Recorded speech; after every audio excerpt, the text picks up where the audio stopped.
가서 겸허한 자세로 모든 일을 운영해야 되겠다. 정치권에서 온 장관들은 네. 가서 이제 선거 준비하라는 거 아니에요. 본인 개인적으로도 그러셔요? 그렇죠. 저도 가서 이제 뛰어야죠.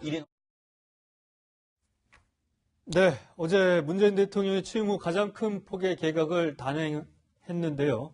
입각한 현역 의원 중에 눈에 띄는 인물, 방금 보셨던 박영선 중소벤처기업부 장관 후보자라고 말씀드릴 수가 있을 것 같습니다. 네, 박 의원 그동안 법무부 장관, 행정안전부 장관으로 이름이 좀 오르내리다가 결국엔 중소벤처기업부 장관으로 내정이 됐습니다. 아직도 청문회가 많이 남기는 했지만 어떻게 보면 그동안에 비해서 좀 작은 규모라고 해야 될까요? 네. 이게 눈에 띄는 자리는 아닌 것 같아요. 그렇죠. 원래 중소기업청이 이제 중소벤처기업으로 이제 격상이 됐지 않습니까? 네. 그렇다 보니까 아무래도 부처가 이제 어떤 부처로 되기는 굉장히 좀 짧죠. 이제 그런 상황이다 보니까 아무래도 이제 전체 부처 중에서는 좀 서열도 좀 미치고 하다 보니까 이제 박영선 의원은 그동안 이제 원래 법사위 활동을 주로 많이 했죠. 그렇죠. 법무부 장관으로 네. 간다는 얘기가 그렇습니다. 한참 나왔었죠. 정말 계속 그런 이야기 있었는데 아무래도 이제 중소벤처기업으로 간 것은 아마 본인이 원래는 또 MBC 경제부 기자 출신이에요. 네. 그동안 또 기획재정위 위원도 많이 또 이제 그동안 재벌 개혁에 대해서 상당히 목소리를 내왔고 네. 이제 그런 측면에서는 전혀 상관이 없다라고는 이야기를 할 수 없는데 아마 이제 박영선 의원은 어떤 면에서 보면 좀 비문이지 않습니까? 예. 당내에서도 보면 그동안 사실은 이제 안철수 후보라든지 등등 이제 이 비주류 쪽하고 좀 인연이 깊었었는데 사실 그런 의원들은 이제 발탁했다는 측면에서는 상당히 눈길이 갑니다. 그런 측면을 보면 이제 본인이 원래는 이제 계속 서울시장을 그동안 많이 희망을 했었거든요. 경선에도 나가고 이렇게 했었는데 사실 어쩌면 정치적 좀 기회를 준 것 아닌가라는 생각이 네. 들어요. 네. 왜냐하면 이제 국회에서만 있으면 여러 가지 아무래도 좀 한계가 있으니까 이런 행정부로 오면서 행정 능력도 좀 키워봐라. 그리고 이제 본인이 꿈꿀 수 있는 여러 가지 또 길이 있지 않겠습니까? 서울시장을 출마한다는 얘기도 나오고 있는 네. 게 사실인 거잖아요. 그렇죠. 사실 이번 같은 경우는 원래 이제 우상호 의원도 마찬가지로 네. 서울시장을 희망하고 있어서 이번에 이제 두 사람의 어떤 면에서 보면 차기 주자급들이 이제 동시에 오는 것 아닌가라는 기대가 있었는데 어쩌면 한 명만 일단 오게 됐습니다. 그런 면에서 본다면 박영선 의원에게는 굉장히 좋은 어떤 기회가 아닌가 그런 생각이 듭니다. 네. 교수님, 이게 네. 박 의원과 진영 의원의 입각이 사실 이 비문 의원을 입각시킨 건데 이게 눈길이 끄는 거라고 하셨는데 한편으로는 이게 탕평 개각이다 예. 이런 평도 나오고 있는데 어떻게 보세요? 그렇게 볼 수도 있죠. 그러니까 아무래도 비문들이 문재인 정부나 대통령에 대해서 어떤 도움을 주거나 아니면 협력할 수 있도록 하는 어떤 탕평책의 일환으로 썼다고 볼 수도 있을 것 같아요. 제가 볼 네. 때는. 또 하나는 이제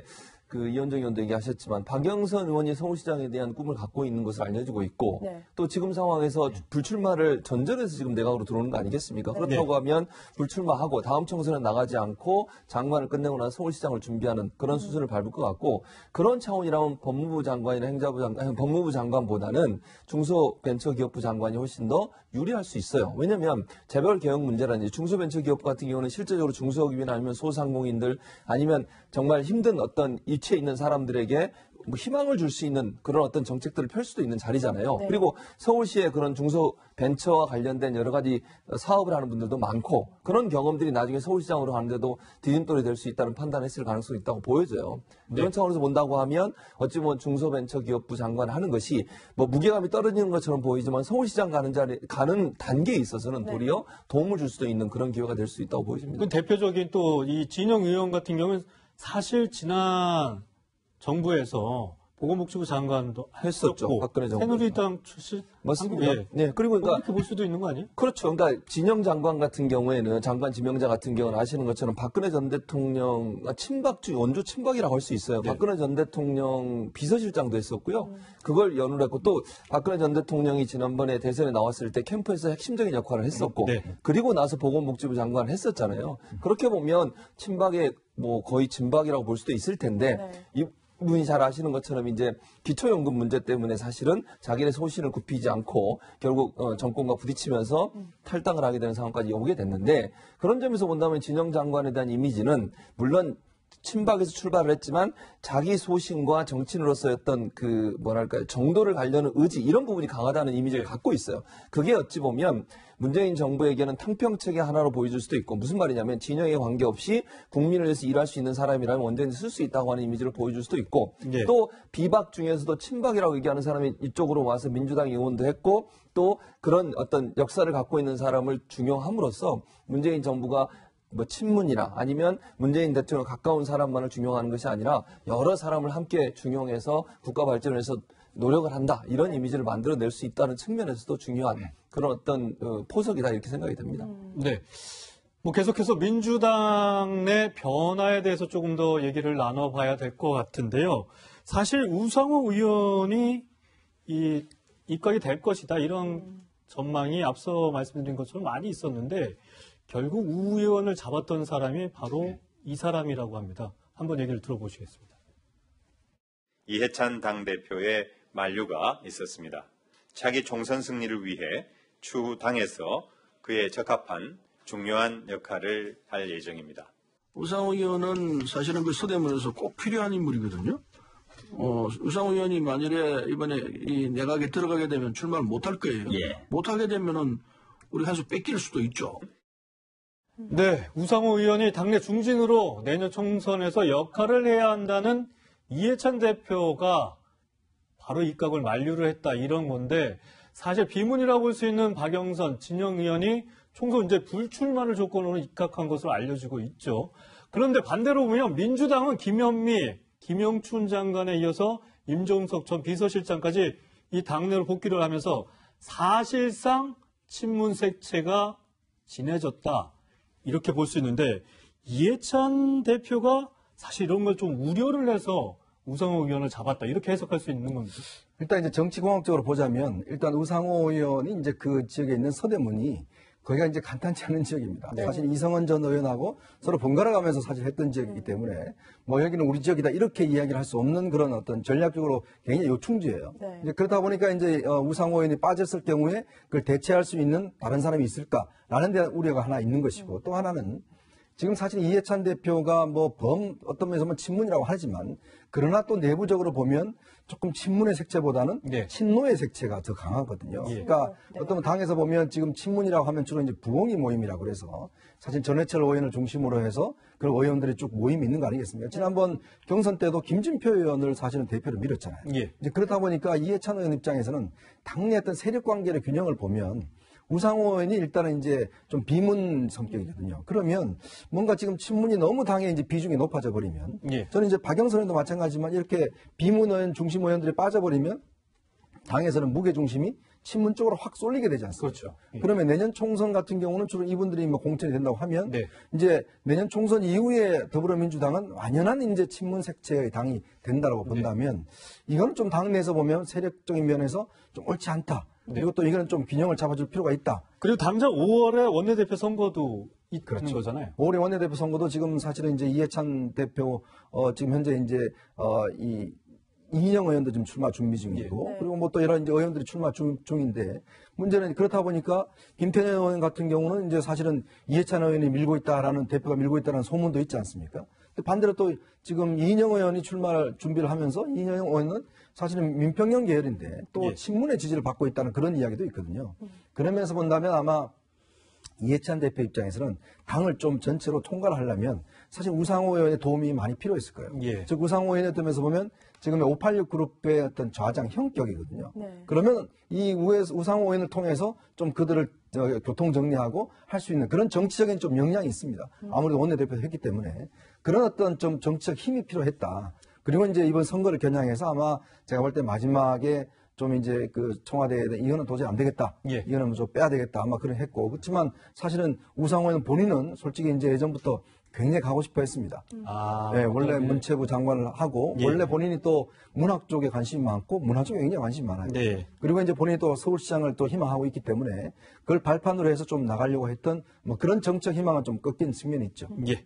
네, 교수님 또 하나가 있는 게 비문인 이제 진영 의원의 입각으로 인해서 예. 이게 또 전략이라고 또 해석이 되고 있는 게 권혁기 전 춘추관장이 이제 용산 출마를 하기 위해서 이 사람을 내놓은 거 아니냐라는 또 해석이 있거든요. 그런 해석도 가능하다고 봐요. 왜냐하면 지금 청와대에서 근무하다가 오셔서 당으로 복귀한 분들 같은 경우에는 네. 총수 출마를 준비하기 위해서 복귀하는 거 아니겠어요? 그런 그렇죠. 차원에서 본다고 네. 하면 뭐 교통정리를 위해서 필요한 부분이 있다고 보이지만 또한 이제 그런 부분도 있지만 저는 진영 의원 같은 경우에는 이게 딱 봐도 그 관료로서 역할을 잘할 분으로 보이지 않으신가요? 그러니까 지난번에 보건복지부 장관 할 때도 보면 본인이 정말 옳다고 생각하는 정책을 끝까지 밀어붙이는 성격을 갖고 있었어요. 예, 그런 예. 부분들이 예. 국민한테는 상당히 관료로서 역할을 잘할 수 있는 분이라는 이미지가 많고 또 이제 진영 의원 같은 경우에 어쨌든 그러니까 새누리당이죠. 새누리당에 있다가 어쨌든 민주당으로 오신 분이기 때문에 다음 총선에 또 어떤 자리를 갖는 부분도 여러 가지 논란이 될 수도 있고 또 아까 이현정 의원도 얘기했지만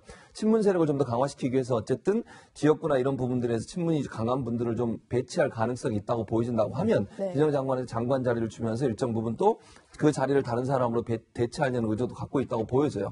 다만 이제 진영 장관과 지금 후보자 같은 경우도 본인도 이 부분에 대해서 상당히 뭐 그렇게 부정적으로 보지 않고 본인이 또 그런 그 정책 부분에 들어가서 본인이 할 수 있는 역할을 하겠다는 의지도 갖고 있었기 때문에 청와대의 어떤 뭐 의도랄까요? 이런 예. 부분하고 또 진영 의원이 갖고 있는 생각이 맞아떨어져서 결국 이런 결과가 나온 것이 아닌가 하는 생각이 듭니다. 근데 뭐 전체적으로 보면 사실 이 앞에 내세우는 입각이 탕평이라는 그런 이미지를 좀 강조를 하면서 뒤에서는 이 민주당의 이 친문의 이 부분들을 좀 강화하는 어떻게 보면 두 마리 토끼를 잡는 입각이 아니었나 이런 생각이 좀 드는데요.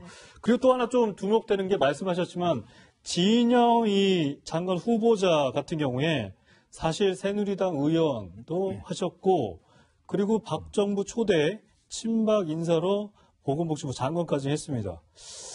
사실 청문회가 참 궁금해지기도 하는데 이 야당 의원들이 과연 이 새누리당 출신의 이 진영 의원에 대해서 어떤 질문들을 던질까 궁금한데 나경원 대표가 이런 얘기를 했습니다. 한번 보시겠습니다. 새누리당 출신 진영 의원을 들어가면 그래도 좀 상평을 고려한 게 아닌가 이런 분석이 있는데 그 부분은 민주당 의원이신데요, 지금은.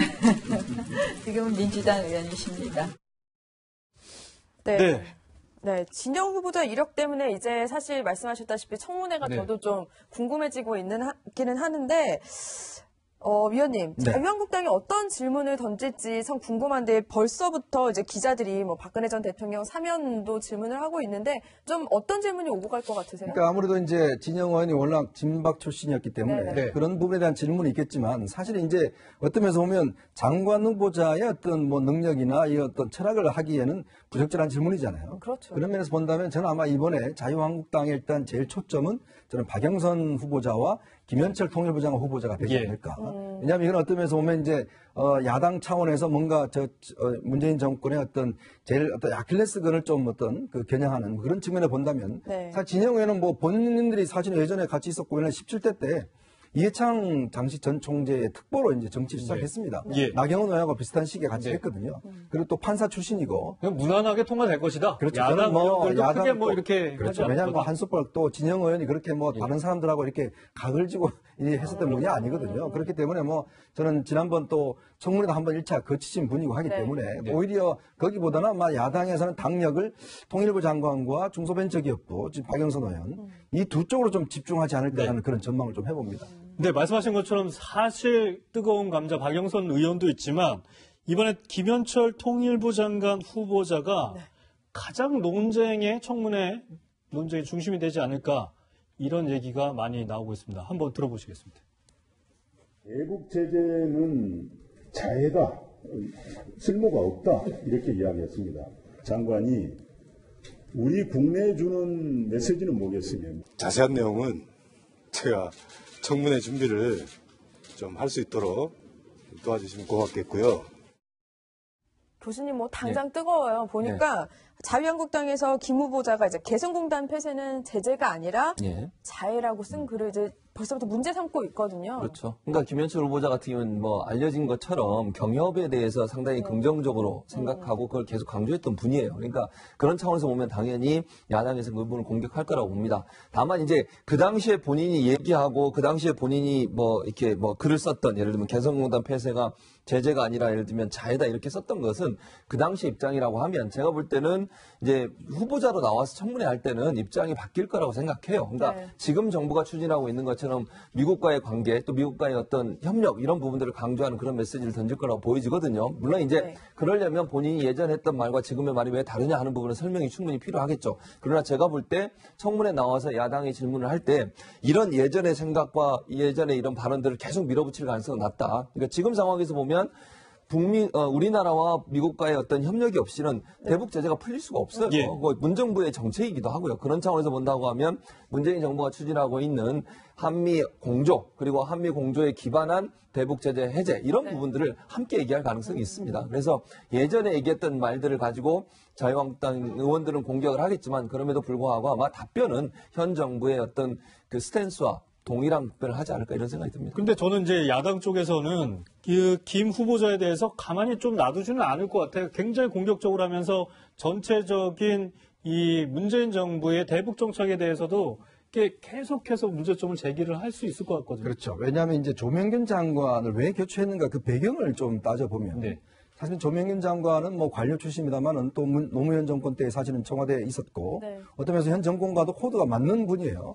그렇지만 이제 조명균 장관 같은 경우는 관료다 보니까 실제로 이제 미국과의 관계를 굉장히 중시했습니다. 즉 대북 제재와 관련해서도 미국과의 공조를 강조해왔고 또 그동안 통일부가 벌였던 여러 가지 사업에 대해서도 사실 좀 신중론을 많이 피력을 했어요. 근데 얼마 전에 이제 문정인 특보가 이제 언론 인터뷰를 통해서 보면 통일부가 너무 몸을 사린다 이런 지적들이 많았고 또 내부에서도 왜 경협에 적극적이지 못한가 통일부가 이런 지적들이 많았습니다. 네. 그렇다 보니까 조명균 장관이 아마 그런 배경 때문에 이번에 이제 사퇴를 하는 게 아닌가라는 이제 전망이 있었거든요. 그러니까 그런 거 받쳐와서 김현철 지금 후보자는 반대로 굉장히 대북 경협을 적극적으로 이끌어 가려는 분입니다. 지난번 이 정동영 장관의 이제 통일부 장관 시절에 정책 보장을 했는데 예. 그때 당시에 이제 개성공단이 만들어졌어요.